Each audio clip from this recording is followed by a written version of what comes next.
Good morning, everyone. Dr. Christine Smith here with some really cool guests for you today. I'm going to go ahead and invite them on while I'm talking here. So, I have invited Dr. Bryce Appelbaum, who is a neuro-optometrist, and basically he's developed a whole bunch of different programs. Invited Jeremy Strawn, who is the owner of Ralston Creek CrossFit. Hi. Perfect. Okay, everybody's here. Wonderful. Good morning. Good morning. So I was just starting to introduce you guys to everyone, but also what better way to kind of let you guys talk about yourselves a little bit. So Dr. Appelbaum, I was introducing you first and I was about to talk about how you have developed your own program called Screen Fit for helping optometry around all of the screen usage and how it's affecting our neurology and all the screen time kids have to do and things like that, as well as a concussion program and a sports vision training program as well. So I'd love if you talk a little bit about those, and then Jeremy, I'll hop over to you in a second as well. Sounds like a plan. Good morning to everybody. I'm on the East Coast here. I'm outside DC in Maryland, so it's a little later in the day for me than you guys out west. So I'm a neuro-optometrist, board certified in something called vision therapy that most people haven't heard a whole lot about. Vision therapy is kind of like physical therapy for the brain through the eyes, with the intention of, correcting and rehabbing concussion symptoms and problems, kids with developmental visual dysfunction that's impacting reading and learning, or people with eye turns as an alternative surgery, or athletes to allow vision to be that dominant sensory system. So much we can do with vision, and I try and let everybody know vision should be guiding and leading, and for so many people it's interfering. So that's what I'm all about, changing how people view vision these days.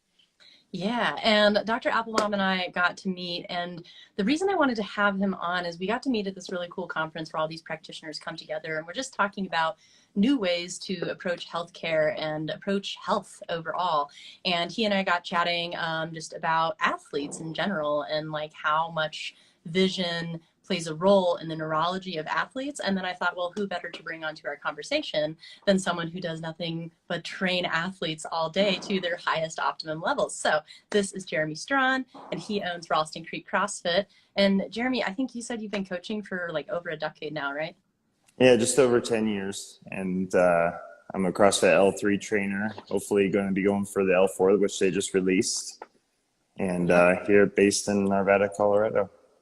Yep, and I watch Jeremy work with the athletes, and I'm fairly picky about the gyms that I'll work with because I am a huge component of form, and that ties back into all the neurology that we're going to be talking about, because it's really easy to injure yourself if you're not working out correctly.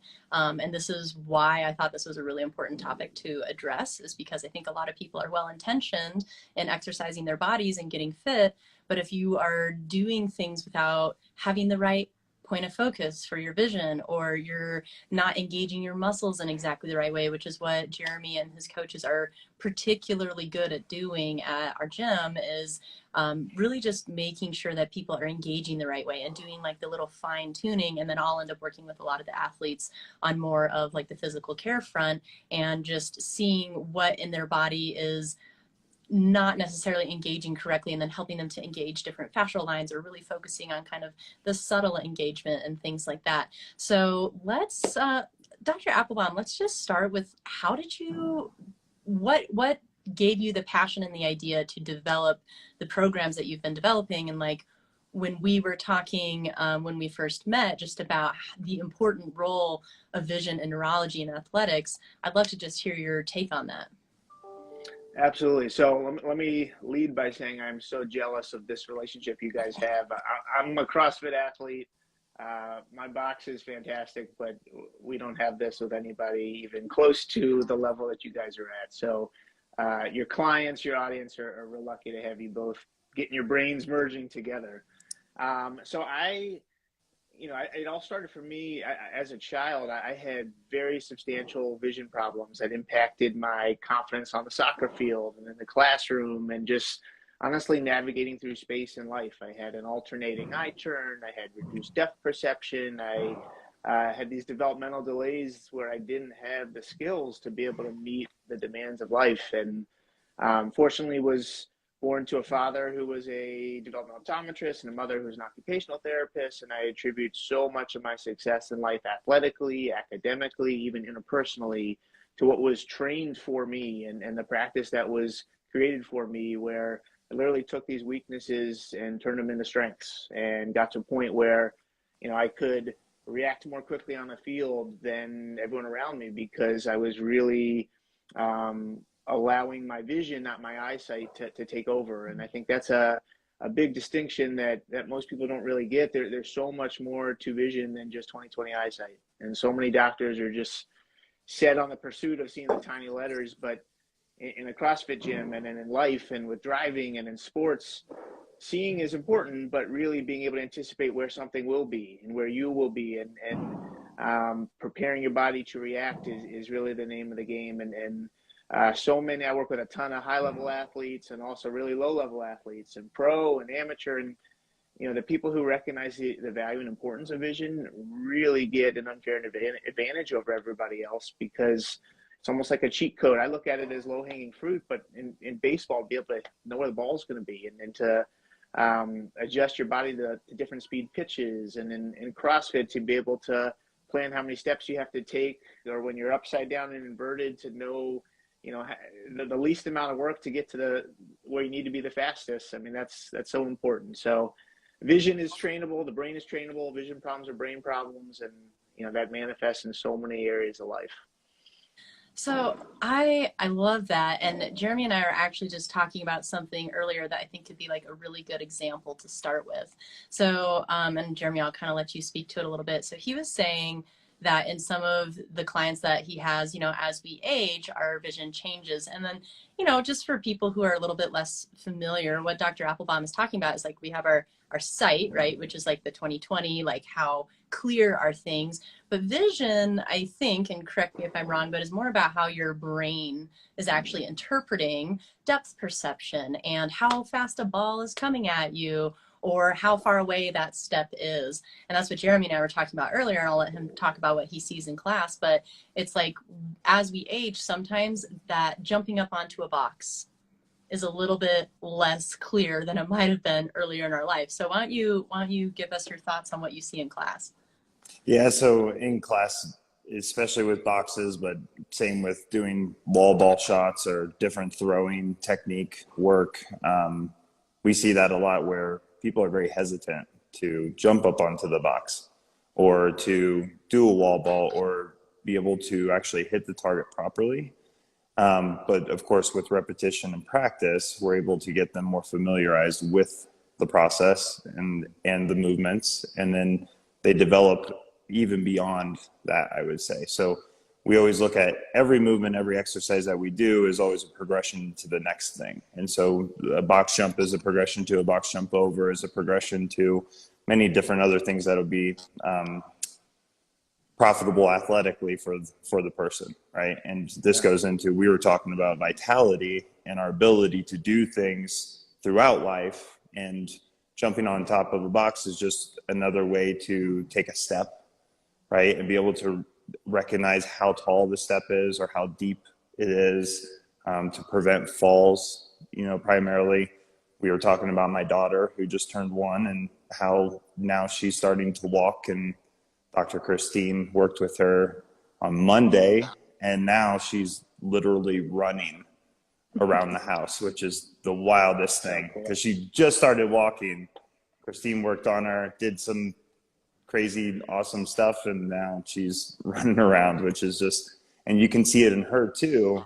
She wants to start to jump, and she's reading those things now. She was starting to kind of measure up a couple plates to see if she could step up onto those plates yesterday, which it's really neat to see. So we see it a lot. The main thing would be preventing injury for us, right? In that vitality for a lot of people that are getting older, but for someone my age, it's being able to perform at our highest. And a lot of that goes into vision, like you said, not just eyesight, vision. So if you think about what vision is for, like it's a sensory system intended to guide movement. And for your daughter, like when she's born, when every child is born, the visual system is not in place. And then through our life experiences, we develop the ability to use our eyes together. And we develop the ability to track and focus and all the eye coordination that's needed for life. You know, Christine, you bring up an interesting point saying vision deteriorates with age. It really shouldn't. And that's kind of mind-blowing for so many people. And I think, you know, what you're seeing with so many of your clients in the gym is not necessarily vision deteriorating, but not trusting what they're seeing and not The being able neurology to. changing. Yep. 100%. And knowing, you know, whether they're aware of the depth that exists between them and the top of the box or not, even just kind of the visualization, the ability to kind of visualize how their body's going to get to that point, and can I make it, and how much effort do I have to put in, and how low do I have to go. The only thing visually that should change with life is the internal muscles responsible for clarity get a little more rigid and less flexible. And so usually in our mid 40s, we start to have to do this, and up close becomes an issue, but CrossFit's not taking place here. So, I mean, it's more understanding, you know, how to motor plan and how to take visual information and know how to direct the action that's needed. So will you talk a little bit more about that and like how you address some of that in your programs? Because I think that's such a cool concept. And that's, you know, and this is what I talk to people about a lot is like, your neurology, like, yes, there's aging, but we've just been trained to think that it's like this normal thing that we deteriorate.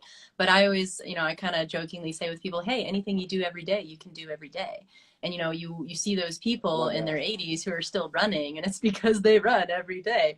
And so it's like these things that we do, and the types of training that Dr. Appelbaum offers is for maintaining these pathways so that they don't deteriorate.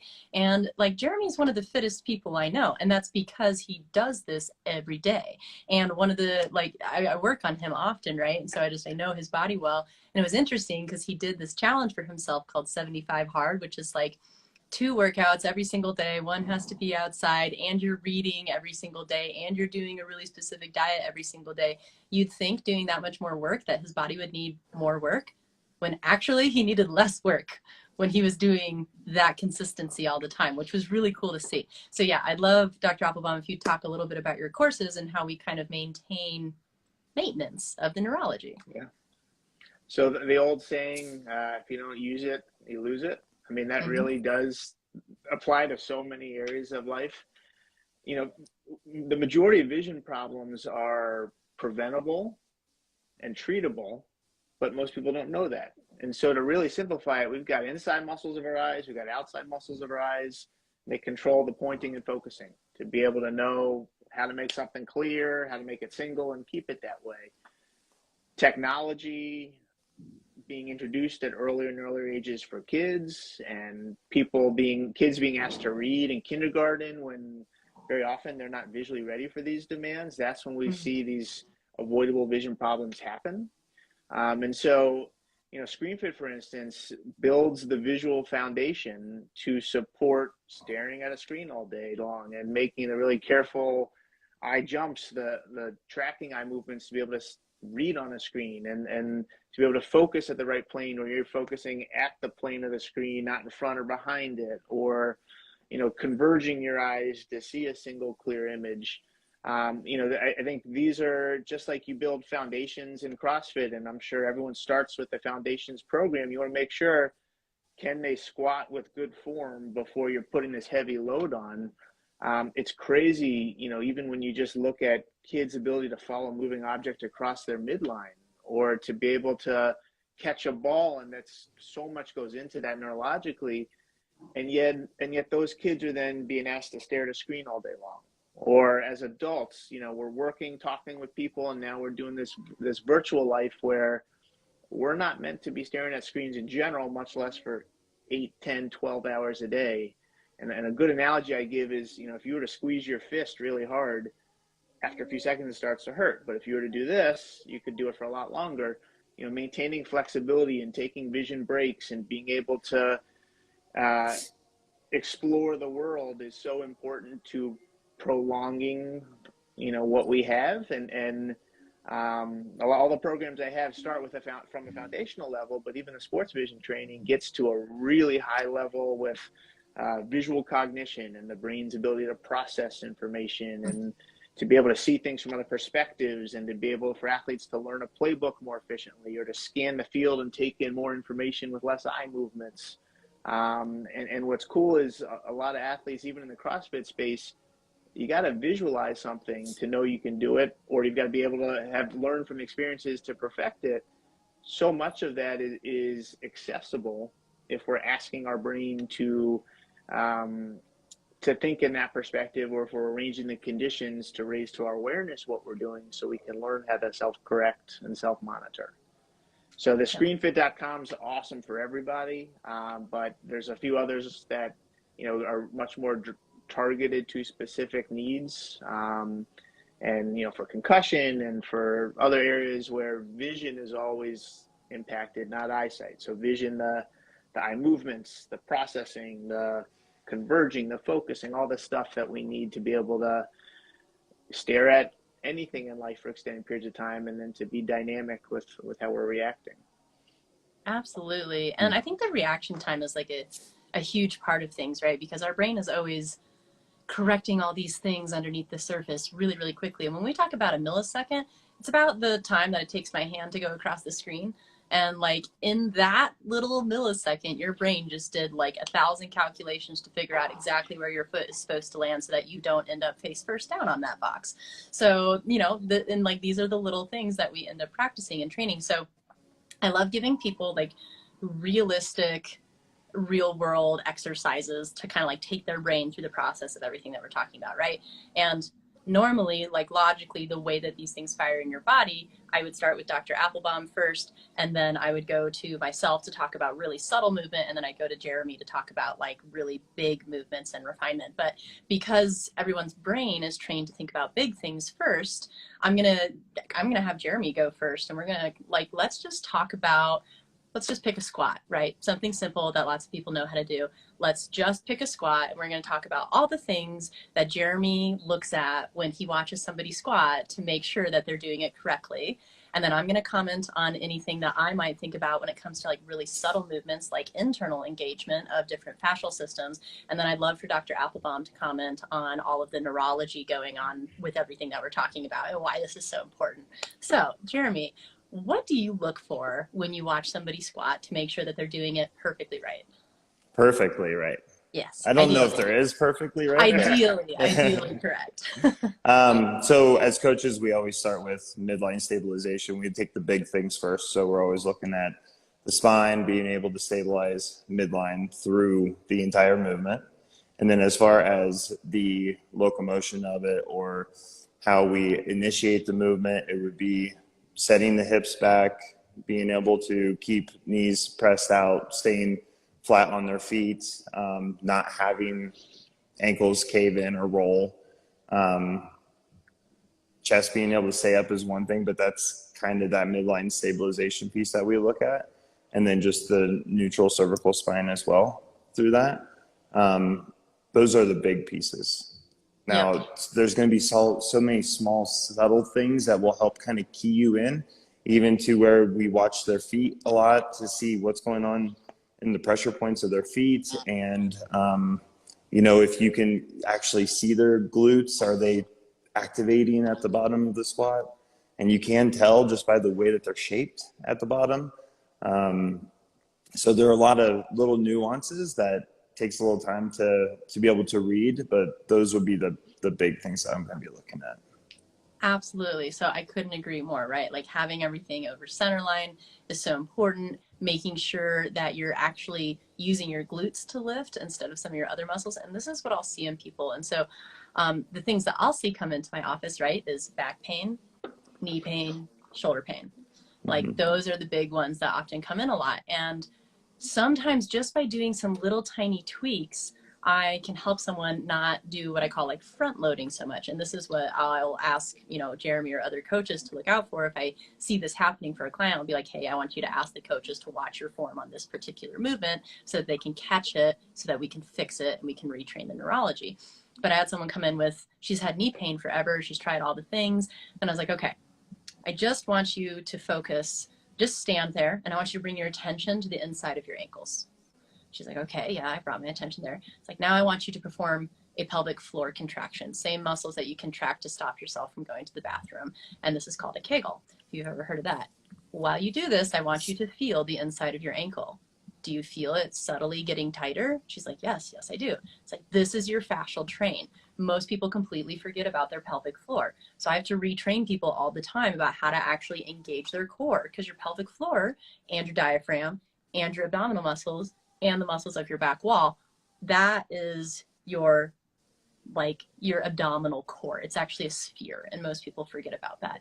So just those subtle things like, okay, I want you to do a little bit of a Kegel. Now I want you to reach through the crown of your head so that you're half a centimeter taller while you're looking at this point on the wall. Then I want you to corkscrew your heels towards each other on the floor so that it engages the adductors in the middle part of your leg. And then now as you come down, I want you to hold all of that. And as you go back up, I want you to focus on squeezing your glutes together to come back up. All of a sudden, her knee pain was gone. So it's this specific kind of engagement while we focus on form. And then we retrain all the subtle muscles that you've completely forgotten about. And most of what I work on in athletes is their stabilizer muscles. And your stabilizer muscles are like the teeny tiny ones, like your tensor fascia lata. Most people think of their IT band going down their leg. The TFL is a little triangular muscle like this big up near your hip that is technically the muscle that the IT band is attached to. And if that muscle isn't stabilizing correctly, then you can get weird knee pain and things going all the way down the leg. So focusing on those stabilizers was one of the things I do the most, because they're incredibly dense in neurology, and they send the signals back to your brain correctly so that your brain can send signals out to your muscles correctly. And then when we get all these things working in concert, you actually get a stronger lift because your muscles are able to fire to their full capacity without worrying about getting injured. So now I'm going to go over to Dr. Appelbaum, and I'd love to hear your neurology take on all that. Yeah. So the cues are so important, and you bring up visualization and knowing what to execute before you do it. I mean, most people think squat just, get down as quickly as we can, but when you actually recognize and think about what's involved, I mean, it's obviously so much more complex. I think talking with clients on where to look and where they're fixating is so huge. Very often, if somebody's not, if they're using more anterior chain and not firing their glutes on a squat, ask them where were you looking? And oftentimes, I don't know where I was looking, but even looking higher up can change posture and get you leaning back more, or vice versa. If you're trying to get quads engaged, looking lower down and getting your whole torso to lean forward. But I think the key from a vision standpoint, we've got these two pathways that respond to our world spatially. One that relies on central focal input, and the other responds to peripheral ambient input. And a normal healthy brain, in a situation where those are firing simultaneously, we can see what's in front of us and around us and take it all in to really have fine-tuned depth. But under stress, in general, we become really focal and we lock in.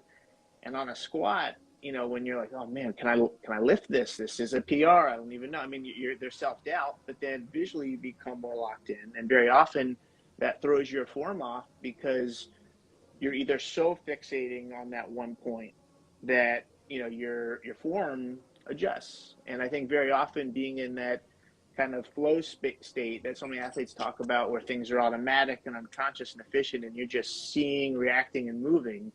When you can get enough repetition with a squat and and you're not actually thinking about where you're looking, you just know, I need to focus on this point on the wall, but take in as much around me as I can.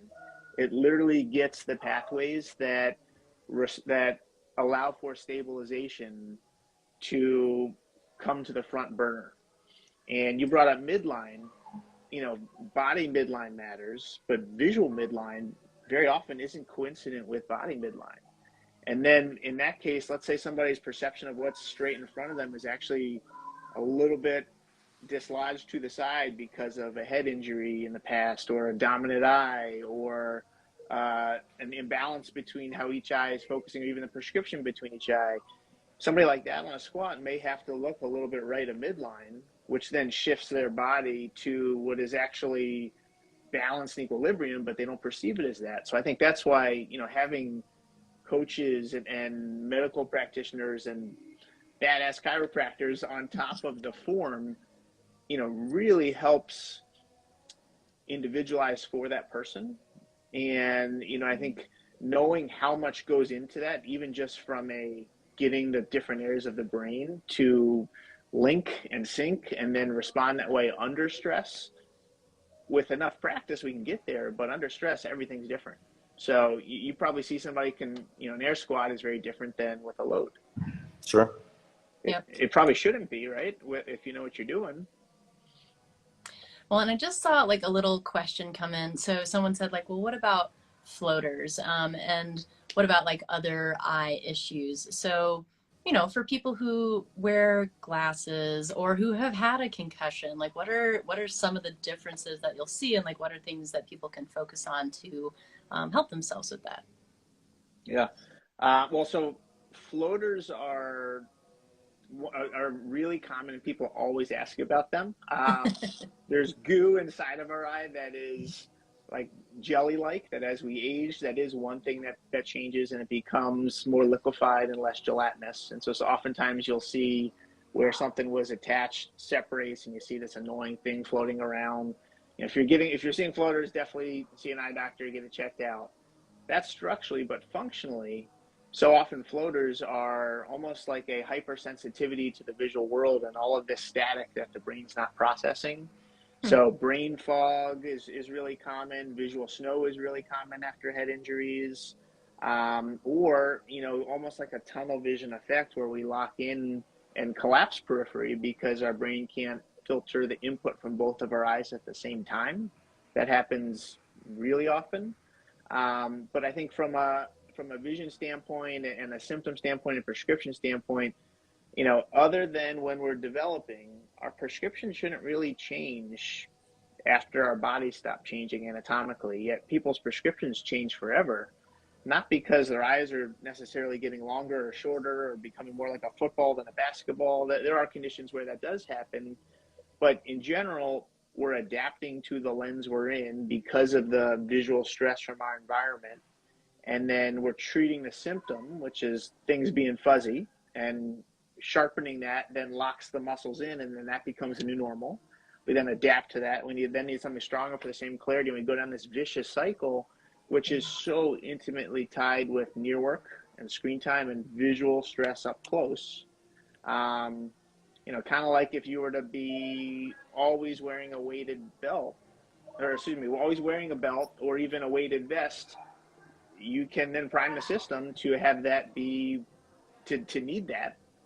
And then moving forward, you're not engaging your core. And so from a vision standpoint, you're on a screen all day long. That starts to get blurry. We then, the distance blurs a symptom of that near problem. Well, if we address the symptom, your prescription's changing. If we find the root problem and the root cause, which is maybe a rivalry between both eyes' sensory input, or focusing in different planes, or the eye's not able to converge, or spatial mismatch, if we eliminate that root problem, then the symptom of distance blur is no longer an option.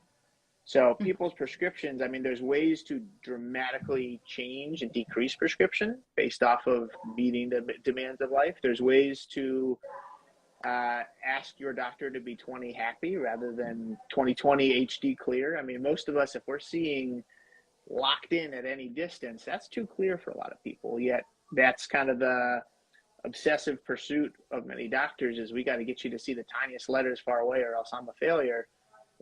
What about seeing something small enough that it's comfortable, that allows you to see a street sign but gives you some wiggle room for up close so you're not over focusing your eyes? So I think that's something where, the functional side of vision is so often overlooked, and of course I'm biased, easily the most important piece to the puzzle. Well, and I love it, right? And I love doing these live because I get to see fun questions come in. So I just had somebody else ask like, okay, well, what about the connection to the spine? And I was actually going to bring this up anyway. And then maybe Jeremy, while I'm talking about this, can think of like a cool case that he knows of where, somebody has dealt with an injury, and then watching their body kind of go through the recovery and get back on board with being able to perform in the way that they want. And so when we talk about injury or like the spine, like, you know, chiropractors, the reason that we focus on the spine is because it's kind of like the motherboard of your neurology system to your body. Like, yes, obviously your brain is where all the signals come from, but your spine is how the signals get everywhere else. And it is the thing that is the most vulnerable to basically all of your outside experiences, because it is holding you up and moving you and bending and twisting and adapting to life and allowing you to do everything every single day. And so this is why we spend a lot of our time and attention there, because when we address certain segments of the spine, it'll affect the neurology going out to your limbs. Like, you know, I have a lot of people come in with shoulder stuff, and the first thing I look at is their neck to make sure that the signal going into their arms and to the muscles is actually correct. And so when we're talking about things like injury, so really common one that I'll see in CrossFit, right? Shoulder injury, probably the one that I treat the most, usually right over the scapula. A lot of people feel it in here and they think it's actually coming from here, when actually it's coming from here and back here, and that's referral pain. And we used to joke in school, we said the doctor who chases pain is lost. And so it's like, it's usually not always exactly where the pain is coming from. You have to kind of track down in a little bit more detail, like what's actually going on. And so there are funny things that happen in injury, like when we get injured, we go through an inflammatory process. This is how our body heals, right? And there's usually 4 stages, but we can get stuck in a certain stage, and we can just kind of like cycle on that stage. And that's how we get stuck in chronic inflammation. And that's usually when people come into my office, they're like, oh, I've had this thing, it's been here for months, like, I don't know what to do about it. And, you know, most of the time your body will clear it up, but sometimes you need a little bit of extra help. But one of the funny things that happens during this inflammatory stage, especially when you get stuck in it, is your body, in an effort to get all the right cells to the area, has made its tissues a bit more permeable. And basically, this means that your gut has also become more permeable, and that can mean that you are a little bit more sensitive to foods and toxins and environmental stressors than you might be.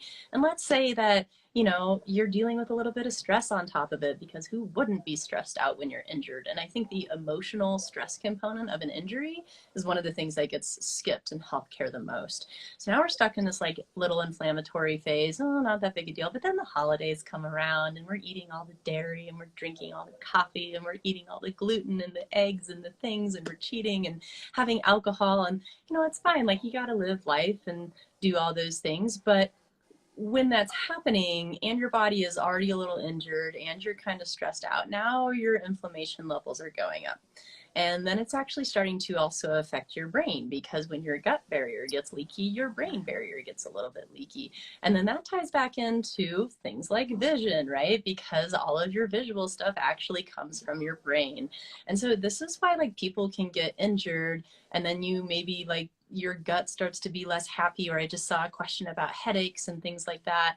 And headaches can totally be from a structural thing, especially when they're like coming up and kind of clamping around like this, but they can also be from inflammation. And so these levels of inflammation, these are the things that really start to cause our body to maybe like deteriorate over time. Is it's these little bits of inflammation that we don't really know are there, and then we kind of perpetuate them, and we never, especially in today's society, we don't rest.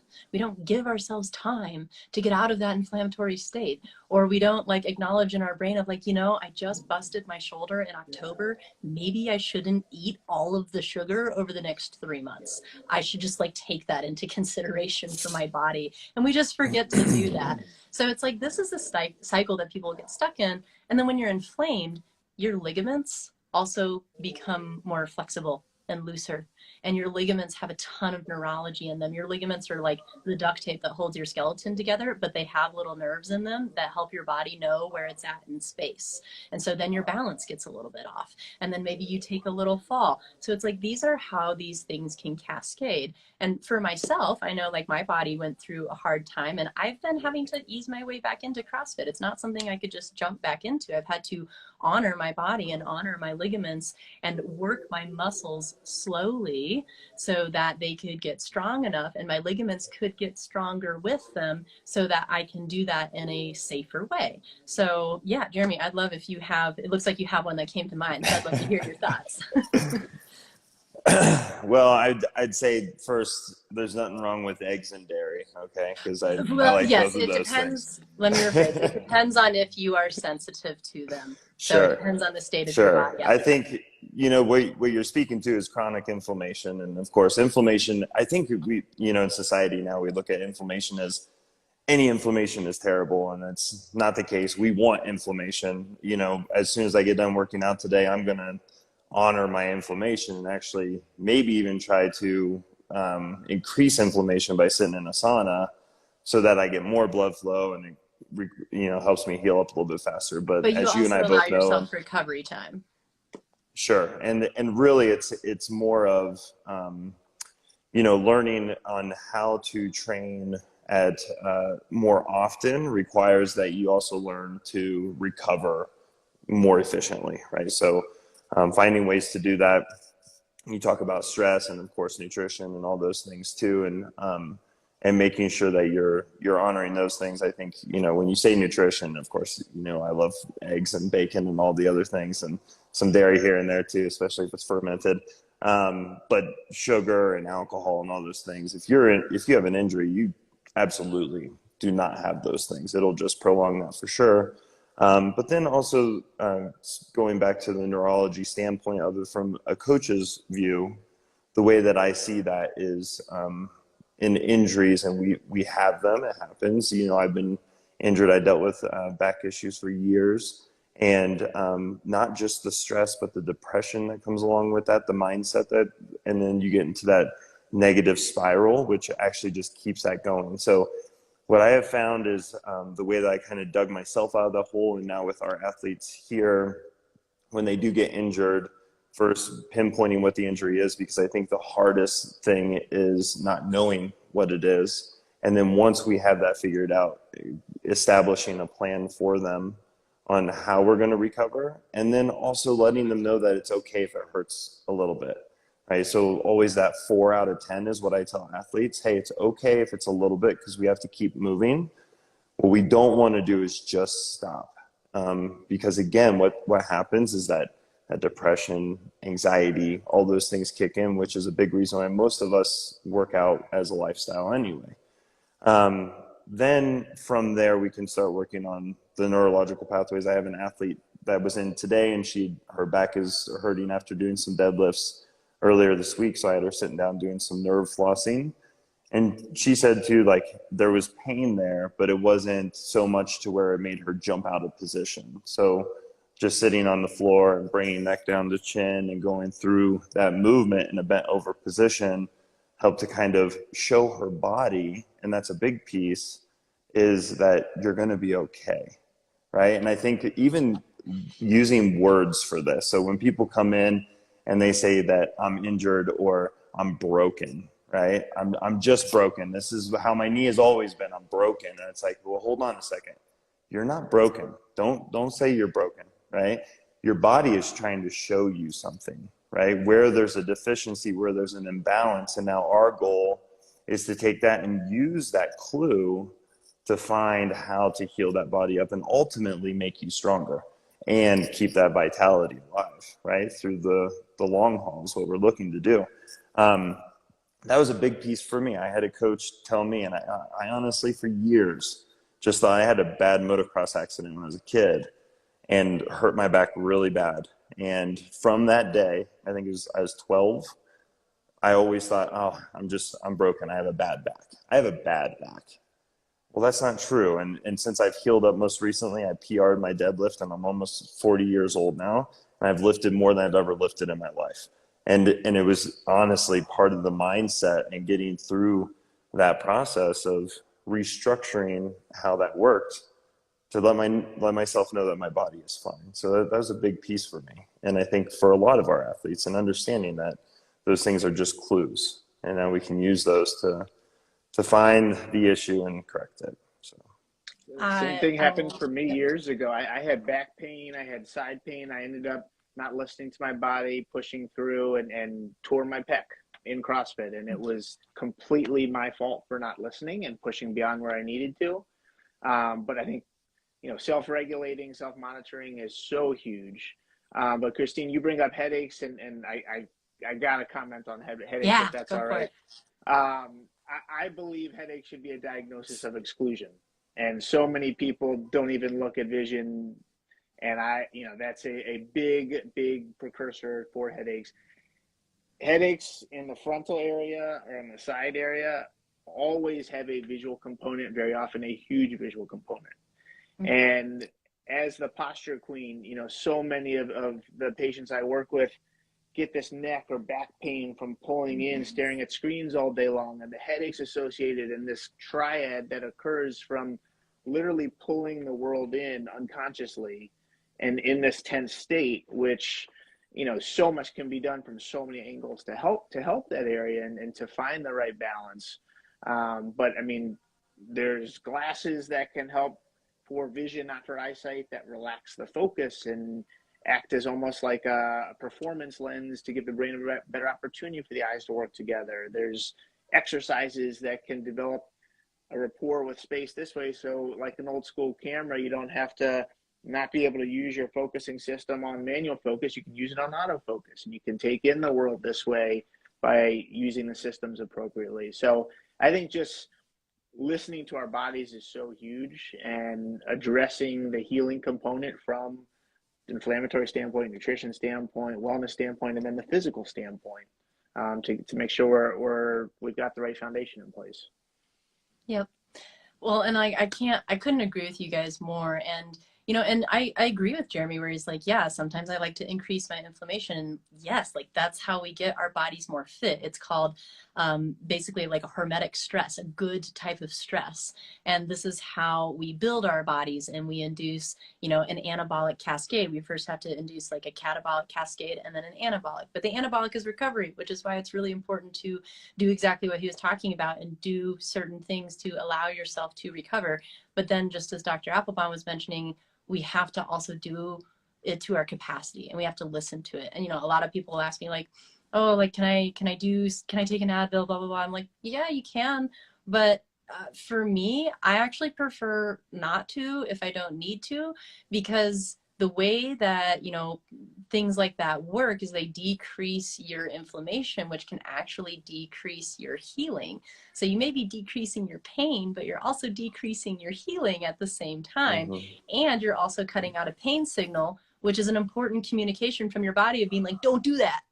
So we need these signals like pain. A lot of people are afraid of pain, and we've been trained to think like you're never supposed to feel it, which isn't true. It's your body communicating with you, and you just have to learn how to listen to it. So like Dr. Appelbaum was just mentioning, if you have a headache, it's your body communicating that like something's off and it needs to be checked. So anyway, I know you guys are busy, and you were so kind in making time in your schedules to do this with me, but this is exactly why I wanted to bring both of them on. So you guys had like a neurological component, we had a physical component, and then we had, the person who's coaching people on the floor every single day and seeing all of this in action. And like everything that we're talking about, it's about learning your own capacity, and no one person can really tell you what that is. You have to learn it for yourself and integrate knowledge from different places, and hopefully work with some different experts that can all help you find exactly what's right for you. So as we wrap up here, do you guys have any last comments, or if people wanted to like learn more about you and your work, where can they find you? And I'll let Dr. Appelbaum go first, and then I'll have Jeremy go. Absolutely. So I think challenge what your eye doctors tell you, and make sure it makes sense. And there's so much more to vision than healthy eyesight. So I think that if that's the take-home, eyesight and vision are different, then I've done my job today. For me, you can find me on Instagram, Dr. Bryce Appelbaum. I recently just launched a website entirely dedicated to concussion called concussionclear.com, and that's absolutely amazing from an awareness standpoint, ability to work with my team standpoint, and then practice websites, Appelbaum Vision outside DC. But this is so cool. This was so fun as an athlete myself, and somebody who's been doing CrossFit for about a decade now. I'm going to make sure next time I'm in Colorado that somehow we're all together and working out together, because that'd be great. This is the dream team. Absolutely. Oh, thank you so much. And for those who are looking for his website, it's spelled Appelbaum, Appelbaum. Thank you. Yeah. All right. And Jeremy, yes, please tell us about Ralston Creek CrossFit, my favorite CrossFit. Yeah. Ralston Creek CrossFit, or it's ralstoncreekcf.com, our website. And then same for our Instagram handle. You can find us on there. We're located in Arvada. We have the best coaches in the world, I think. I really And make love sure the, you have a coach. I think that's the biggest thing. If you want to be serious about longevity, vitality, find a coach. Doesn't have to be ours. Just find yourself a coach, someone that understands your goals and helps you get there. Yep. And I know we all do online things as well. I know Jeremy has been working on some cool things that he'll eventually have available online as well. And most of those things you should be able to find through our websites. For myself, my link is just in my Instagram bio. You can always just go to our profiles, go to the bios, and the information will be there. And and if you want to work on your health and the nutrition around these things as you're working on the physical aspect, that's a lot of what I do, and just helping people get that really customized and right. And I'll probably be running some group programs coming up here in the next year if you want some support while you're doing it, because that's part of why I love these communities, is because that's exactly what they are. They're communities, so that you don't have to do these things alone and you feel like you have friends supporting you, and it ends up being a lot more fun. So thank you guys so much for joining my community this morning. And this will be up recorded if anybody wants to go back and listen to it. And I hope you have a wonderful rest of your day. You too. Thank you. Thanks, guys. Bye.